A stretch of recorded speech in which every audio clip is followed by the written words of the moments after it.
ओम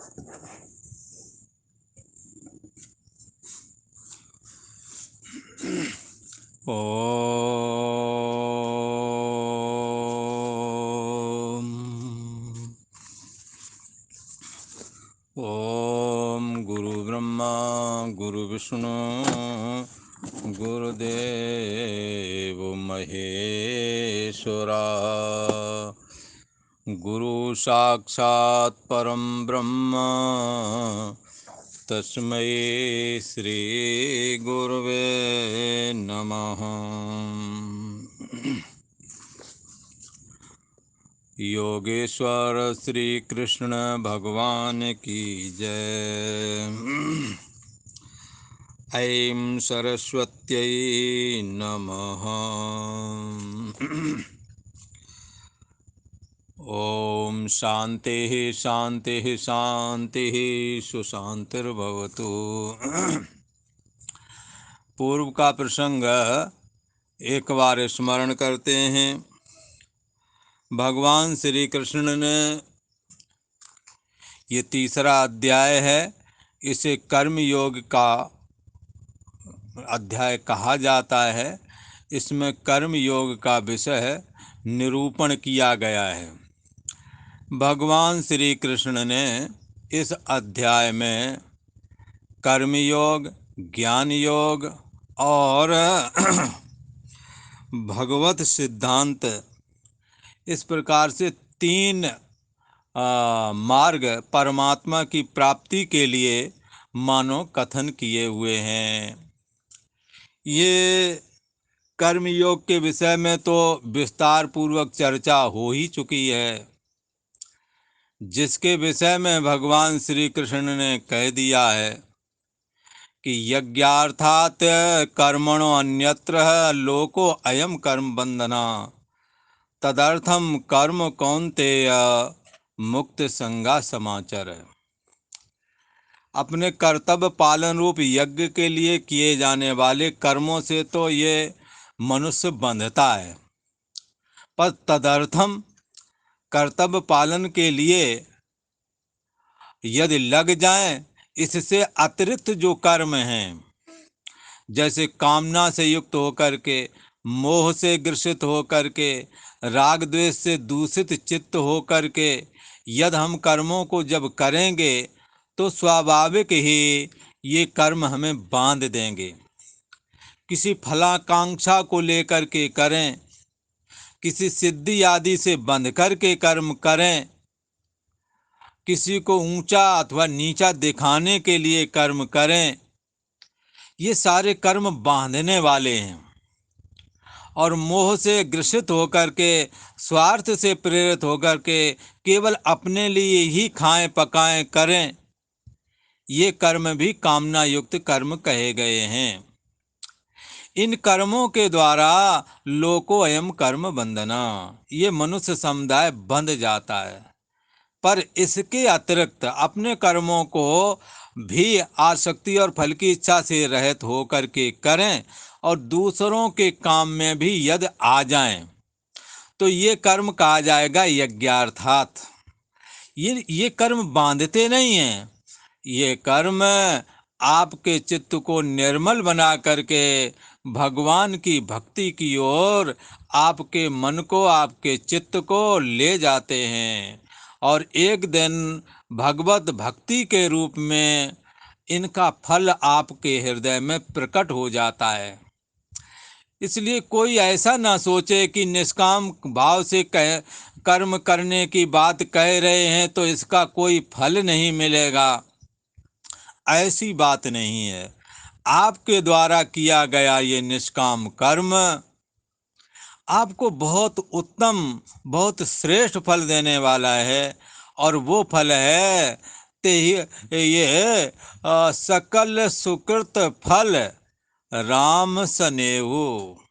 हाँ, जितने भी सुकृत हैं, जितने भी धर्म कर्म हैं, इन सभी कर्मों का फल है कि परमात्मा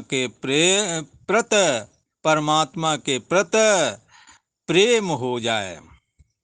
ऐसा कहा सकल सुकृत फल राम सनेऊ।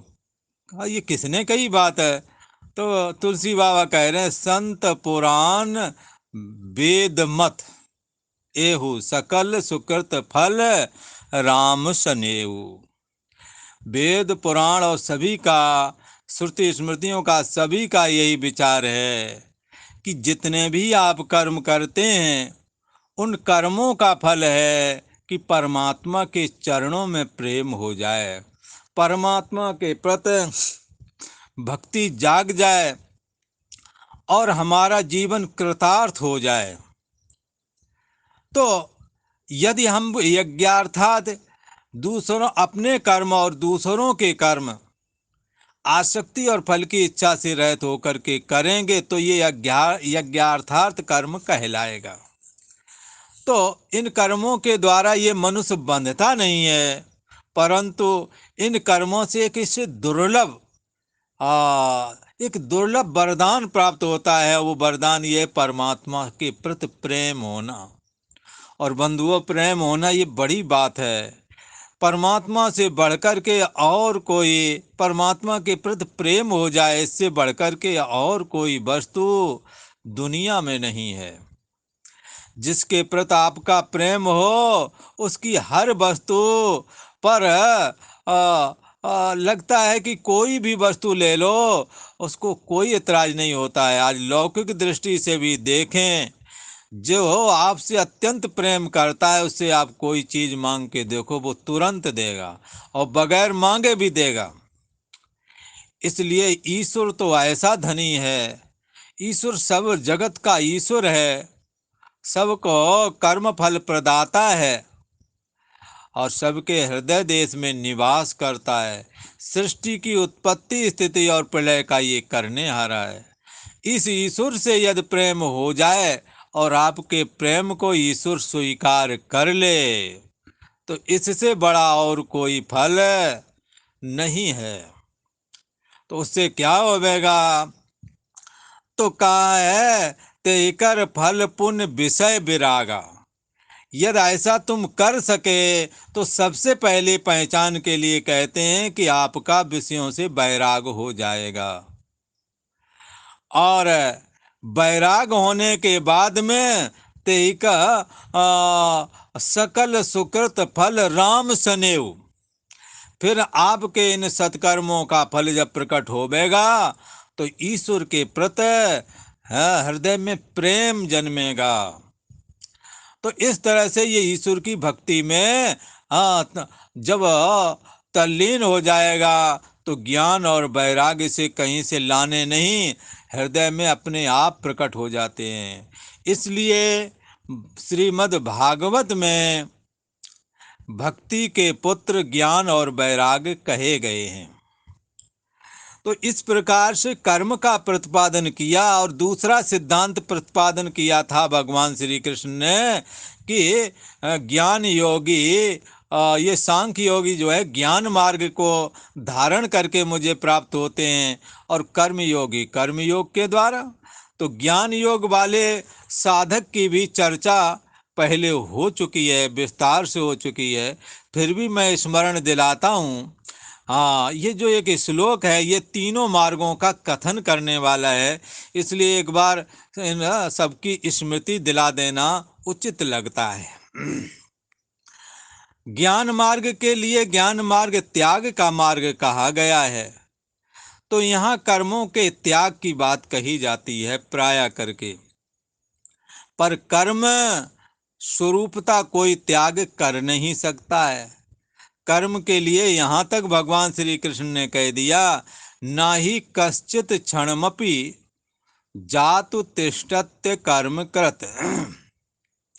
आप किसी भी क्षण बगैर कर्म के नहीं रह सकते। त्रिगुणात्मक प्रकृति के द्वारा आपके शरीर का निर्माण हुआ है। तमोगुण अंश से शरीर बना है, रजोगुण अंश से प्राण और कर्मेंद्रियां बनाई गई, सतोगुण अंश से ज्ञानेंद्रियां और अंतःकरण बनाया गया है। और ये प्रकृति क्रियाशील कही गई है। तो ऐसी क्रियाशील प्रकृति के द्वारा, सतोगुण और रजोगुण और तमोगुण के द्वारा जो ये शरीर रूपी यंत्र माया ने ईश्वर के संकल्प से बना दिया है, यह अपने आप में क्रियाशील है। यही वजह है कि जब सतोगुण होता है तो सुख से ये बंध जाता है, सुख और सतोगुण से ज्ञान उत्पन्न होता है, ज्ञान वैराग भक्ति प्राप्त होती है, साधन भजन में मन लगता है। ये क्रिया है एक। इसी प्रकार से रजोगुण की वृद्धि होने पर घर गृहस्थी के सामान संग्रह करना, बंद बांधवों में मोह का फैलना, नाते रिश्ते से लेकर बहुत बड़े समाज को जोड़ के इकट्ठा करना, इनसे बर्ताव करना, राग द्वेष वगैरह होना, काम क्रोध आदि से दूषित चित्त का होना, ये सारी की सारी रजोगुण की प्रवृत्ति कहलाती है। और रजसस्तु फलम दुखम, यद्यपि रजोगुण में प्रवृत्त होने वाला ये मनुष्य प्रवृत्त जरूर होता है पर रजोगुण के द्वारा रजसस्तु फलम दुखम, घर गृहस्थी का जीवन जीने वाला जो भी है, अंत में इसके अनुभव को यदि पूछो तो कहते हैं दुख के अलावा कोई हाथ में नहीं आया है। इसलिए रजसस्तु फलम दुखम, क्रियाशील जो घर गृहस्थी के व्यवहार हैं, इनसे क्षणिक सुख प्राप्त होता है, पर लास्ट में जजमेंट के रूप में देखें तो इनसे दुख ही होता है, ऐसा कहा। और तमोगुण के द्वारा तो आपको पता ही है, निद्रा प्रमाद आलस्य आदि सताता है, मादक पदार्थों का सेवन करता है ये, जिससे कि ये जो चेष्टाएं हैं ये तमोगुण की कही जाती हैं। इसलिए बंधुओं, कोई भी शरीर किसी भी क्षण क्रिया के बगैर नहीं रह सकता। फिर आप कैसे कहते हैं कि ज्ञानवान कर्मों का त्याग कर देता है? ज्ञानवान कर्मों का त्याग कैसे कर सकता है? भगवत गीता तो कहना चाहती है, भगवान श्री कृष्ण तो कहते हैं कि आप किसी भी क्षण कर्म के बगैर नहीं रह सकते हैं। तो फिर ज्ञानी कर्म का त्याग कैसे करता है, इसके विषय में पूर्व में चर्चा हो चुकी है और भी करता हूँ कि ज्ञान मार्ग में चलने वाला साधक छठ दमशील विरत बहुकर्मा निरत निरंतर सज्जन धर्मा। तुलसीदास ने ये बात बताई। ज्ञानवान क्या करेगा? बहुत सारे कर्मों का त्याग करके और सत्पुरुषों का जो मार्ग है, आत्मा का श्रवण करना, मनन करना, निधिध्यासन करना, इसमें लग जाएगा और घर गृहस्थी के बहुत सारे काम काज वो छोड़ देता है। इस तरह से कर्मों को कम तो कर सकता है पर स्वरूप से त्याग नहीं कर सकता। पर वही साधक जब आगे जा करके अहम अस्मि का भी जो आश्रय और प्रकाशक है, जो उसका जानने वाला है, जिसके रहते अहम आया और गया, अहम का होना भी जान रहे हैं और सोने पर जिसका ना होना भी, कुछ भी ना जाना को भी जाना है, ऐसा जो इसका साक्षी है, उसको जब मैं बुद्धि करके ये जान जाता है, तब देखता है कि कर्म तो हमारे में है ही नहीं। सच्चे अर्थों में कर्मों का स्वरूप सा त्याग तभी माना जाता है। ऐसी परिस्थिति में भी ज्ञान होने के बाद जब समाधि भाव से उतरता है, जब ज्ञान समाधि से उतरता है तो कर्मों को करता है, पर वो कर्म अपने मानता नहीं।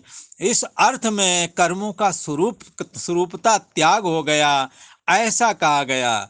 ऐसा ज्ञान योगी महान आत्मा को अपनी मैं बुद्धि स्वीकार करके तदा दृष्टु स्वरूपे अवस्थानम, दृष्टा भाव को चैतन्य सत्ता में लीन करके सर्वाधिष्ठान ब्रह्म मैं हूँ, ऐसे भाव में तूष्णी भाव में स्थित हो जाता है।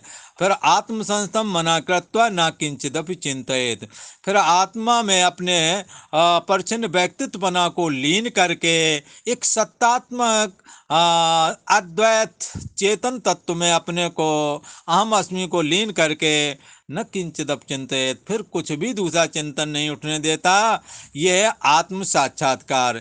ये ज्ञान योग की पूर्णता यहीं पर है। ये दो मार्ग भगवान श्री कृष्ण ने बताए हैं और तीसरा एक मार्ग और बताया है। ये 30वां श्लोक बड़ा सुंदर श्लोक है। हम लोगों को चाहिए इसका बारंबार विचार करें। इस 30वें श्लोक में भगवान श्री कृष्ण ने अपना भगवत सिद्धांत ही प्रतिपादन कर दिया है, और मानो हमारा बाजू पकड़ करके संसार सागर से पार करने के लिए मानो बड़े उतावले हो रहे हैं कि किसी न किसी तरह से हम इन गीता शास्त्र को सुनने वाले जो लोग हैं, जो कहने वाले हैं, जो सुनने वाले हैं, जो विचारने वाले हैं, जो पाठ करने वाले हैं, हम इन्हें संसार सागर से पार करके ही चैन लूंगा, मानो ऐसा सूचित कर रहे हैं। बोले क्या बात ऐसी कह दी है इस श्लोक में, जरा हमें भी सुना दो। किसी ने कहा महाराज सुनाओ जरा, वो कौन सी बात है। ऐसा कहने पर कहते हैं, भगवान श्री कृष्ण कहते हैं, भगवत सिद्धांत का प्रतिपादन करते हैं, मयि सर्वाणि कर्माणि संन्यस्याध्यात्म चेतसा निराशीर्निर्ममो भूत्वा युद्धस्य विगतज्वरा। बंधुआ ये श्लोक इतना सुंदर है। इसमें कहते हैं, इस श्लोक में मयि सर्वाणि कर्माणि संन्यस्य, इन पदों में तो भक्ति योग का सीधा सीधा कथन भगवान ने कर दिया। भक्ति योग सुना दिया पूरा। भगवान के भरोसे रहो, कुछ करने की जरूरत नहीं, न कर्म योग न ज्ञान योग की। भक्ति स्वतंत्र सकल गुण खानी, और बिन हरि कृपा न पावे प्राणी। ये भक्ति भगवान की कृपा से प्राप्त होती है, संतों की कृपा से प्राप्त होती है। वो भक्ति योग भगवान श्री कृष्ण स्वयं कहने लगे कि यदि तुम्हारे ये दोनों मार्गों में यदि नहीं तुम पकड़ पा रहे तो मैं एक सीधा और सरल मार्ग बता देता हूँ। मयि सर्वाणि कर्माणि संन्यस्य। इस भगवान ने इस श्लोक के जो ये पद हैं, इनके द्वारा ये बात कह दी, अपनी भक्ति की महिमा मानो वर्णन कर दे। अध्यात्म चेतसा, अध्यात्म चेतसा करके ज्ञान योग का निरूपण कर दिया, जो कि पहले कर आए हैं। और निराशीर निर्ममो भूत्वा युद्धस्य विगतज्वरा, और आशा रहित हो जाए, ममता रहित हो जाए, और संताप रहित होकर के युद्ध रूप कर्म को कर। इसमें कर्म योग का निरूपण कर दिया, इसमें कर्म हो रहा है। इस तरह से भगवान श्री कृष्ण ने कर्म योग और ज्ञान योग का तो निरूपण पूर्व में कर दिया। अब अपने भगवत सिद्धांत का निरूपण करते हैं कि जो मेरे भगवत सिद्धांत के अनुसार चलता है उसे कर्म, जब वो कर्म योग करता है और कर्म को हमारे में अर्पण कर देता है, निश्चय ही वो ज्ञान योग में प्रवेश कर जाता है। और यदि ना प्रवेश कर पाए तो सीधा सीधा भगवान की शरण ग्रहण करे। सदा सुख जे चाहें शरण नाम की लें, ऐसा संतों ने कहा है। तो भगवान श्री कृष्ण कहते हैं, हे अर्जुन, तुम तो विवेकवती बुद्धि के द्वारा संपूर्ण कर्मों को मेरे में अर्पण कर दो, संपूर्ण कर्मों को। और क्या करना है, कामना रहित हो जाओ, ममता रहित हो जाओ, संताप रहित हो करके युद्ध रूप कर्म में तुम लग जाओ। ये भगवत सिद्धांत है क्या, कि मुझे अर्पण कर दो। कोई कहेगा ये भगवान श्री कृष्ण को सारे कर्म अर्पण कर कहते, मेरे को अर्पण कर दो, लगता है सब शुभ कर्म ले लेंगे तो हमारे पास क्या बचेगा। कहेंगे ये दुर्बुद्धि है, इसको मत सोचो। भगवान श्री कृष्ण का विशाल हृदय है, उनके हृदय में तुम्हारे लिए बड़ी भारी जगह है। वो चाहते हैं इनके इन प्रकार तुम्हारा कल्याण हो जाए। इसलिए आज उन्होंने कथन किया कि ये जो हमारा भगवत सिद्धांत है, समर्पण होना, और समर्पण ही होना नहीं, अपने कर्मों को भी अर्पण कर देना, अपनी अस्मिता को भगवान में मिला देना, आत्मनिवेदनम, अपनी आत्मा को, अपने अहम अस्मि को परमात्मा में लीन कर देना है। तो कह दिया है। अच्छा, तो ये भगवत सिद्धांत है कि परमात्मा को जो वस्तु अर्पण की जाती है वो अनंत हो जाती है। किसी ने कहा ये अनंत क्यों कर हो जाएगी, इसलिए अनंत हो जाएगी, परमात्मा अनंत हैं। तुलसीदास जी से पूछा, महाराज आप बताओ इस विषय में कुछ। तो तुलसीदास जी तो बोल पड़े, हरि अनंत हरि कथा अनंता। भगवान श्री हरि अनंत, इनकी कथाएं अनंत हैं, और इनको जो अर्पण कर दो ना, वो भी अनंत हो जाएगा, अंत रहित हो जाएगा कर्म।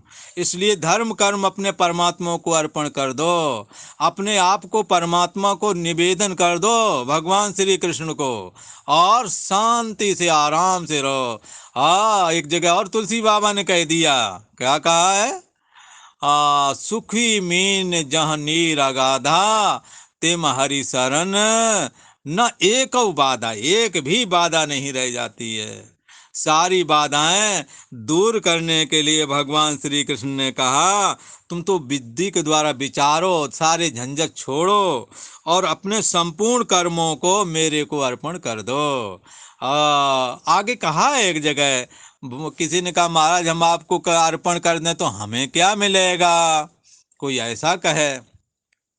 उसके लिए कहते हैं भगवान श्री कृष्ण ने आगे विश्वास दिलाने के लिए कहा, शुभ फल रेवम मोक्ष से कर्म बंधन। मैं तुम्हारे शुभ और अशुभ दोनों कर्मों का नाश कर दूंगा, और कर्म के बंधन की वजह से जो तुम्हें देह प्राप्त हुआ है, जो परिच्छिन्न व्यक्तित्वपना जीव है, जो मरने के बाद पलायन कर जाता है, फिर गर्भ में प्रवेश करता है, इस आवागमन करने वाला जो ये जीव है, ये जीव भाव दग्ध कर दूंगा, देहाभिमान तुम्हारा गलित कर दूंगा, तुम्हारे सारे कर्म के बंधन तोड़ दूंगा। कैसे तोड़ोगे भगवान आप ये बंधन? तेषाम एव अनुकंपार्थम अहम अज्ञानजम तमः नाश्याम्यात्म भावस्तो ज्ञान दीपेन भास्वता। कहने लगे, मैं उन पर कृपा करूंगा, अनुकंपार्थम अहम अज्ञानजम, तो अज्ञान रूपी जो हो ये माया है, अज्ञान है, जिसके द्वारा देह में लगती है, अहम अज्ञानम जम तमह, तम रूप जो अज्ञान है उसका नाश कर दूंगा। कैसे करोगे भगवान? बोले ज्ञान रूपी दीपक बन के उसके हृदय में प्रकट हो जाऊंगा, जिससे वो इस बात को जान जाएगा कि मुझ में तो कर्म है ही नहीं। इसी को गुरुओं के उपदेश से जब साधक ने जाना, तो फिर बोले ही पड़ा, सतगुरु के द्वारे पर गजब हो गया, अहम ब्रह्म जान के जगत खो गया, ऐसा कहा। इसलिए ये भगवत सिद्धांत एक अलग, एक अनोखा सिद्धांत है। कर्म योग तो है ही भगवान का ही सिद्धांत है, भगवान ने ही बताया है, पर ज्ञान योग भी भगवान का ये, पर ये भगवत सिद्धांत ऐसा है मानो भगवान आपको निकालने के लिए तैयार ही है, पर आप केवल किसी तरह से भगवत अर्पण बुद्धि से भगवान को ग्रहण करें। आप परमात्मा की शरण ग्रहण करें कि आपका काम हो गया है। आप अपने कर्मों को रोज परमात्मा में निवेदन करें, हे प्रभु मैंने शरीर वाणी और मन से जो भी कर्म किए हैं वो मैं परमात्मा श्री कृष्ण अर्पण करता हूँ, परमात्मा श्री नारायण अर्पण करता हूँ, और जो हमारे से गंदे कर्म बन गए हैं उनको नष्ट कर देने की जिम्मेदारी भी मैं आपको समर्पित करता हूँ। आगे से हमारे से कोई गलत काम ना हो, ऐसी सद्बुद्धि भी हमारे को देना, और मैं आपका स्मरण करता रहूं, मैं भूलूं नहीं। हाँ, रोज प्रार्थना करने योग्य बात है ये, क्योंकि एक ना एक दिन हमें जाना पड़ेगा, और फिर सारा का सारा हिसाब ले लिया जाएगा। आज से और अभी से ईमानदारी से परमात्मा श्री हरि की शरण ग्रहण करें, वरना जब यमराज जब यातना देते हैं तो ये जीव कहता है कि दया करो, तब यमराज के दूत कहते हैं यहाँ दया कहाँ, तुमोंने परमात्मा श्री हरि नारायण का स्मरण नहीं किया, यदि तुम उन्हों का स्मरण करते तो तुम्हें यहाँ दया जरूर प्राप्त होती, पर तुमोंने परमात्मा श्री हरि नारायण का स्मरण नहीं किया, उनका जो भगवत सिद्धांत है उसका पालन नहीं किया। आपको धन पुत्र स्त्री आदि जो दिए हैं ये भगवान ने दिए हैं, भगवान ही इनके रूप में है, पर ये मेरा है, ये मेरी, ऐसा करके आपने नाता जोड़ लिया है। ये परमात्मा का बनाया हुआ जो ये सृष्टि है, ये किसी को सुखी नहीं करती, किसी को दुखी नहीं करती। पर आपने परमात्मा के बनाए हुए, ये बनाया हुआ जो सृष्टि है, इसमें संबंध जोड़ करके इसे दुखी और सुखी करने वाला बना दिया है। आप परमात्मा की शरण ग्रहण करें। अपने बनाया हुआ जो ये संसार है, नाते रूप संसार, जो संबंध बनाए हैं, इनका त्याग आपको ही करना है, क्योंकि ये ईश्वर ने नहीं बनाया, ये आपने बनाया है। इसलिए यहाँ का निर्ममः कहा दिया। आप ममता रहित हो जाएं, संबंध आपने जोड़े हैं, आपको ही तोड़ना पड़ेगा। और निराशी और आशा रहित हो जाएं। ऐसा करके भगवान की शरण ग्रहण करें और अपने संपूर्ण कर्मों को परमात्मा में अर्पण करें। ये भगवत सिद्धांत है। यत करोसि यदस्नासि यत जुहोसि ददासि यते यत तपस्यसि कौन्ते तत् कुरुष मदर्पणम। यत करोसि यदस्नासि यत जुहोसि ददासि यति। तुम जो भी करते हो, जो भी खाते हो, यत जुहोसि जो आप हवन करते हैं, यत तपस्या जो आप तपस्या करते हैं, ये परमात्मा नारायण की शक्ति से कर रहे हैं। इस करके ये परमात्मा के द्वारा ये सारा हासिल हुआ है, तो उन्हीं को अर्पण कर देने से भलाई ही भलाई है। और उनको अर्पण कर देने से ये अनंत हो जाएगा, उनकी कृपा बरसेगी, ऐसा कहा। इसलिए अपने संपूर्ण कर्मों को मुझ में अर्पण कर दे और इसके बाद कामना रहित हो जाए, कोई कामना ना रखे। कहते हैं मोर दास कहाय नर आशा। ये हमारा दास कहता है मैं परमात्मा का, भगवान श्री कृष्ण का दास हूँ, ऐसा बोलता है और विश्वास करता नहीं। और आशा बांधे हुए दूसरे से, क्यों करूँ दूसरों से आशा बांधना।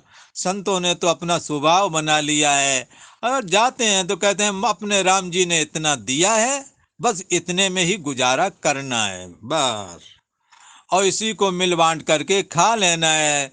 जो दिया, जैसा दिया, स्वीकार कर लिया। हाँ, उनको संतों की महिमा बहुत बड़ी है। वो कहते हैं जहाँ ले चलोगे वहीं मैं चलूँगा, और जो तुम कहोगे वही मैं करूँगा। अच्छा, और एक संत ने तो और हद कर दी। परमात्मा के ये भगवत सिद्धांत में स्थित होकर के उन्होंने कहा कि परमात्मा जहाँ जहाँ बुलाता है, जहाँ जहाँ प्रारब्ध रूपी डोरी खींचता है, वहाँ वहाँ मैं जाता हूँ। हमारा कोई अपना न तो वजूद है और न ही हमारी कोई इच्छा है। जैसा भगवान कराता वैसा मैं करता हूँ। और उन्होंने एक बात कही, बड़ी गजब की है, हमें भी वो स्वीकार कर लेनी चाहिए और भगवत सिद्धांत पर अटूट श्रद्धा रख के उस पर अमल कर लेना चाहिए। उन्होंने कहा, हाँ तो कुत्ता राम को बोला, हाँ तो कुत्ता राम को मुतिया मेरो नाम, और गले हमारे जेवरी जित खेचों तित जाऊं। कहते हैं कि मैं तो राम जी का कुत्ता हूँ, और कुत्ता को जिधर टुकड़ा मिले उधर ही जाता है। तो ईश्वर प्रारब्ध रूपी टुकड़ा जहाँ जहाँ प्रेरित करता है हृदय में, और वहाँ यहाँ ये चला जाता है। वैसे भी ईश्वर कृपा करके चाहे तो प्रारब्ध से अतिरिक्त भी देता है। जैसे सुदामा आदि भक्तों को और ध्रुव प्रहलाद आदि भक्तों को उनके प्रारब्ध काट करके उनको इतना दिया कि जिसकी कल्पना नहीं कोई कर सकता। वो राजगद्दी मांगते थे, उन्हें ध्रुव पद दे दिया, जिसकी सप्तऋषि भी परिक्रमा करते हैं। तो ईश्वर करने जो भी कर तुम अन्यथा कर तुम, इस बात में समर्थ है, वो सब कुछ कर सकता है। इसलिए संतों ने भरोसा किया, हमें भी भरोसा करना है। हूँ तो कुत्ता राम को मुतिया मेरो नाम, गले हमारे जेवरी जित खेचो तित जाऊं। हमने ये बात हासिल करने के लिए, बड़े रहस्य की बात है। ये किसी संत की कितनी गहरी पकड़ है परमात्मा की शरण में, और परमात्मा के प्रति उनका कितना समर्पण है। उन्होंने कितना अपने समस्त कर्मों को अर्पण किया होगा कि उनके हृदय में ये इतना सुंदर परमात्मा के प्रति प्रेम जगा है। ऐसा कहा। इसलिए ये भगवत सिद्धांत कहता है कि तुम अपनी विवेकवती बुद्धि लगाओ। तुम्हारे को कर्म करना कठिन पड़ेगा, तपस्या कठिन पड़ेगी, योग साधना कठिन पड़ेगी। ज्ञान योग में अहंकार को दग्ध करना, दया अभिमान गलत करना बंधुओं सहज नहीं है, सरल नहीं है। पर ये भगवत अर्पण विवेक रूपी बुद्धि के द्वारा परमात्मा के समर्पण होकर के अपने कर्मों को अर्पण किया जा सकता है। हम ईमानदारी से परमात्मा के हो जाएं, ईमानदारी से अपने समस्त कर्मों को परमात्मा में निवेदन कर दें। ये तो सहज बात है, ये हो सकता है। बहुत बड़े सिद्धांत का निरूपण है, योग सिद्धांत है। ब्रह्म सूत्र भी ज्ञान का निरूपण करता है। बड़ा कठिन पॉइंट होते हैं, विषय होते हैं, पर यहाँ तो भगवान ने वचन दे दिया है, आप मेरे इस भगवत सिद्धांत पर चलें।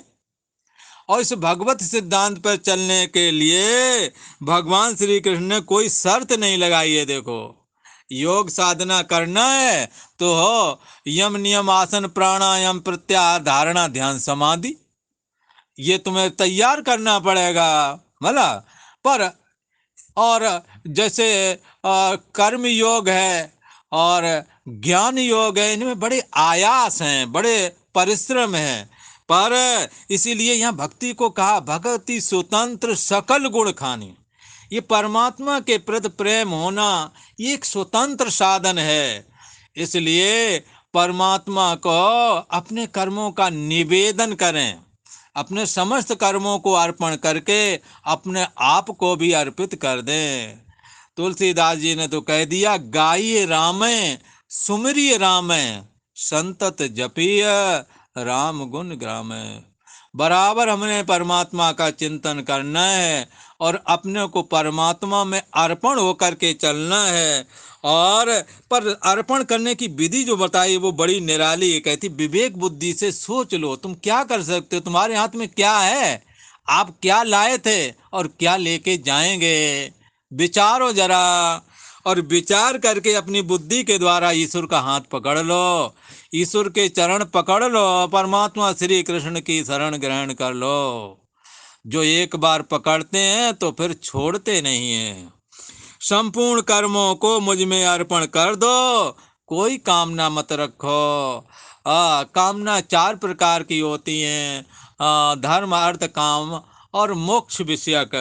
धर्म की कामना, धन की कामना, और काम की इच्छा रखना और मोक्ष की इच्छा रखना, ये चारों प्रकार की कामनाओं का त्याग कर देना है। कई कामना के दायरे में पुत्रेषणा, लोकेषणा और वित्तेषणा लेते हैं। तो पुत्रेषणा पुत्र की इच्छा का होना, लोकेषणा मतलब संसार में मान प्रतिष्ठा हो जाना। पुत्रेषणा से स्त्री की ऐषणा भी जुड़ी हुई है, यदि पुत्र चाहिए तो स्त्री भी चाहिए। और पुत्र लोकेषणा वित्तेषणा, मेरे को धन चाहिए।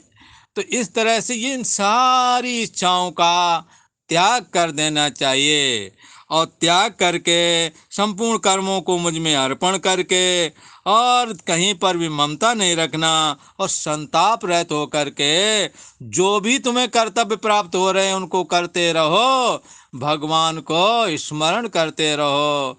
न कहते ज्यों तिरिया पियर बसे सुर राखे पिय माए, ऐसे ही हम जग में रहें हरि को भूले ना।